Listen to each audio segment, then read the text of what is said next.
We're also following up tonight with ONA nurses at Providence Medford as they head for a 3-day strike next week. Newswatch 12's Tim Curadamo tells us how they're preparing and what patients should expect.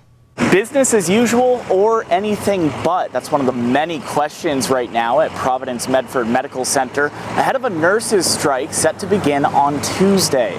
Surgeries will start 2 hours later than normal on the first day of the strike. Providence says that's to ensure a smooth and safe transition for patient care. We'll have nurse leaders that will assume care of the patients while the ONA nurses exit the building, and then our replacement workers will come in and assume care of the patients. PMMC says they worked quickly to get temporary nurses from a highly regarded agency, although they would not specify which agency. And that requires a 5-day contract with them. And so in order to maintain care over the course of the strike, we're committed to that 5-day replacement period with our replacement nurses.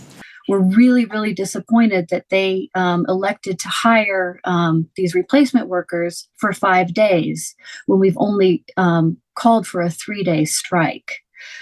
That essentially means they're going to be locking us out, choosing these replacement workers over their own nurses that they have called family for years. In a blog post on Tuesday, Providence says ONA nurses knew about the 5-day contract requirement for temporary nurses, citing an anonymous text message that went out to union nurses. When asked about the validity of this text message, ONA communications specialist Myrna Jensen confirmed that it was sent.